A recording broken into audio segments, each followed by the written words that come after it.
Well, another year in movies is over. We've already done the top 10 horror of 2019. Now it's time to do non-horror of 2019 best of. Let's do this.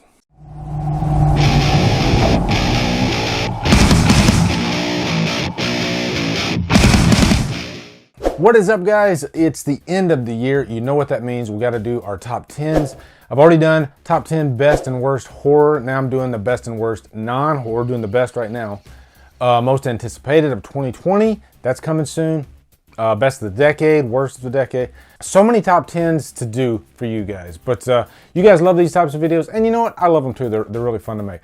Before I get into this though, I never really talk about my Patreon page that much, but I'm starting this new thing where I'm actually going to do a vlog monthly, bi-monthly, something like that, maybe a couple times a month, that's exclusively going to go on my Patreon page. I'm looking at that camera right now. That camera, I will be actually posting footage from that camera on the Patreon page. And by that camera, I mean this little vlog camera right here. That's what I'm doing. I actually have it sitting on this little deal right here. But yeah, basically what you're going to get is like vlog footage, behind the scenes footage, and it could be anything. It's going to be interactive, getting feedback from you guys. If you want to make the Drumdums Patreon page better, you can do it. Welcoming new patrons like my December patrons, Amber Bartos, Justin Graham, and Ryan DeRosa. So I thank you guys so much for all that you do, and I want to start giving back even more. We do a monthly commentary, but I want to do vlogs, stuff like that.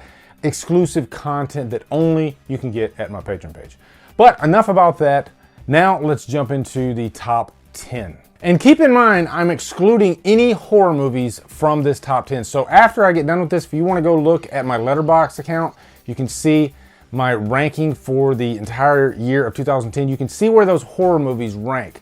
But I don't want to gyp you guys. I don't want to give you 5 horror movies that I've already talked about, okay? I want to give you 10 non-horror movies that I think are definitely worth your time.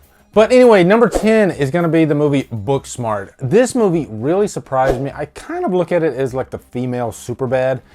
Directed by Olivia Wilde, which was a nice surprise. But I just really dug the two young characters in this movie. You know, they're fish out of water, and everybody can relate to those kids in high school that don't really fit in, or you might be that child that didn't really fit in. I was kind of that child myself. More importantly, it's just such a strong script, and I love movies where you can just really dig into the characters, and Booksmart did it perfectly. There's a lot of a great, heartfelt, emotional drama stuff there, but also it's hilarious. You know, I gotta give credit to the writers of this movie. They did a really great job of fleshing out these characters and giving us one of the best movies of the year, in my opinion. Number 9 is going to be Avengers Endgame. I preferred Infinity War over Endgame. I still think Endgame is a great movie, and I like that it's not the exact same movie as Infinity War. We don't want that. And it's selfish reasons. One of my biggest issues with the movie was the treatment of the Hulk. And I am just such a Hulk fanatic. I know that in the comics, of course, there is a Professor Hulk and all that. But for me, I don't think the payoff was there. Given what Hulk went through in Infinity War, getting his ass handed to him, I wanted a little bit of redemption. Yes, he was important getting the team there, but I wanted Hulk to face off with the rest of the Avengers against Thanos at the end.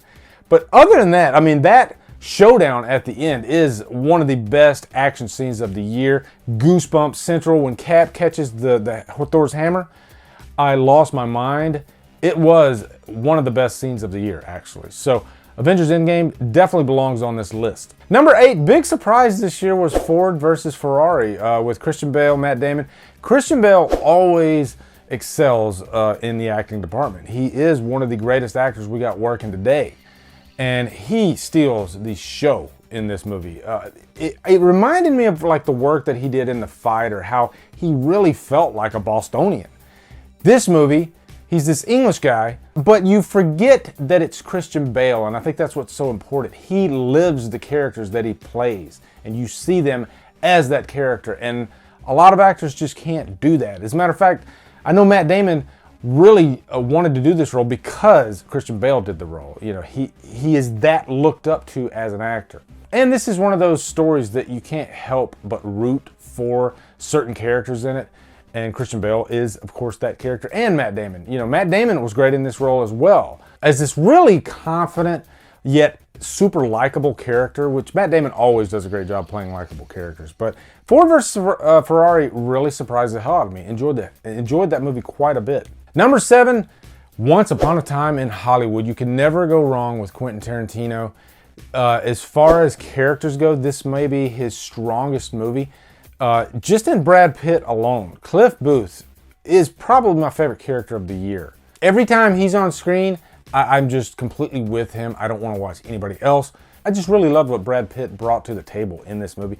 And of course, Leonardo DiCaprio, the guy always delivers.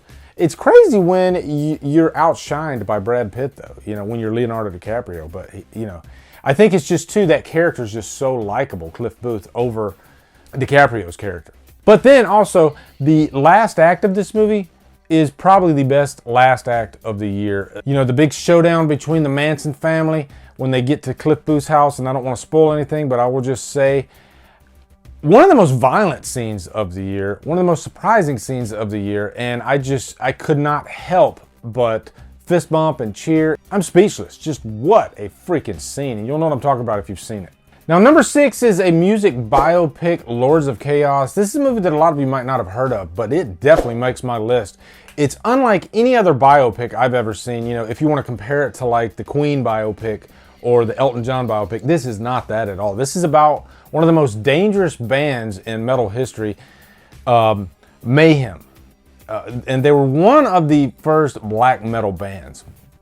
But this movie itself was just such a hot button topic among, you know, certain communities. This movie centers around like murder and suicide and just really crazy stuff that you cannot believe happened with this band. You know, that stuff alone is just so interesting. But the performances are very strong as well. Roy Culkin plays the main character, and I will say there is this scene at the end of the movie.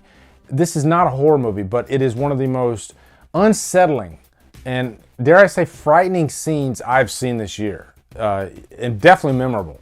And it's one of those movies that'll make you want to go research the case directly after, for sure.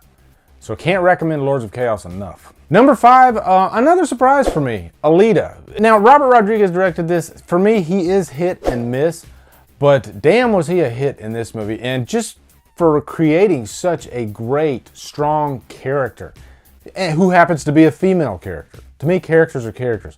But Aleta was one of my favorite characters of the year. You just can't help but root for her. I love this story, too. You know, it's based on the manga about this girl who is pretty much like 95% cybernetic organism.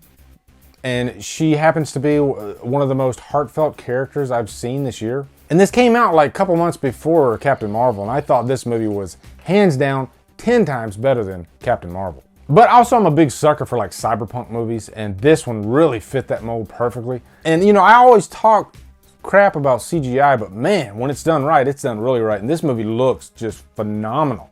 And we got James Cameron's team behind the special effects in this movie, you know you can't go wrong. Number 4, a movie that just came out this last month, Knives Out. Say what you want about Rian Johnson, but damn, the guy can direct a movie. And Knives Out was such a refreshing movie because it is one of those great whodunits, but like the whodunits from like the 60s and 70s. But really this works because of the witty script, the great characters, and you know, it just moves a mile a minute. Really the standouts for me were Daniel Craig and Jamie Lee Curtis. Jamie Lee Curtis steals every scene that she's in, actually. I wish she was in the movie more. Of course, Chris Evans. And this is one of those movies that constantly keeps you guessing. Number 3 is The Irishman. Can you really go wrong with another Scorsese movie with De Niro and Joe Pesci? And Al Pacino to boot. This was really the story of the guy who killed Jimmy Hoffa. And I was a little nervous going into this because it is a 3.5 hour long movie. That's a long movie, but what I kind of did was I treated it like a TV show and I watched it in like 2, maybe 3 sittings. And I just loved every second of it. You know, it felt like that type of movie. And you're gonna get all that great mafia type stuff that you get in Scorsese's movies. But I found this one really educational too because I've always been interested in that Jimmy Hoffa case. And this one sheds a lot of light on it actually. But, I mean, I don't have to say this. Phenomenal, phenomenal performances by the whole cast in this movie. Number 2, and damn it, I'm proud to say it, Star Wars: The Rise of Skywalker. Thank you, J.J. Abrams, for closing off this trilogy, I think, on the right foot. It is a very controversial franchise, really. And, you know, I even posted on Twitter the other day that Disney did not kill Star Wars. The fans killed Star Wars. And not really killed Star Wars because the money's there. It made the money. But it's just crazy to me how fans of a property can completely shit on it like you wouldn't believe. It's not a bad movie, guys, at all. And if you take all 3 trilogies, they all have their warts. They do. And I think at the end of the day, all 3 of these trilogies are going to stand on their own and they're going to be enjoyable. I had a blast with this movie. I thought it closed off the Skywalker saga just fine. But, you know, that's just me. If you didn't like it, that's what it is. But, you know, it's a movie. But, you know, it's good enough to get to my number 2, and I did not expect that. I mean, because of all the shit talking that the Disney Star Wars movies have gotten, and the fact that I didn't really care for The Last Jedi after multiple viewings, I went into this movie with such low expectations. Did not expect for it to reach number 2 on my list, but I loved the hell out of it. Saw it twice even. And number 1, this movie was a goddamn masterpiece. Joker, Joaquin Phoenix, to follow up Heath Ledger's performance, creating his own incarnation of the character and just chewing up every single scene. Over 2 hours of this movie, crafting this wonderful story. This felt like more of a gang mafia type movie more than a superhero movie.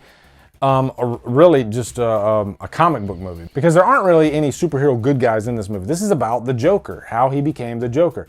But I was just so engulfed in this story and how violent it got, really. Finally, we got a bona fide rated R, bloody as hell Joker movie with a lot of great surprises and probably one of the best performances of the year. So that is my top 10 best non-horror movies of the year. Post in the comments your favorites. Looking forward to hearing them.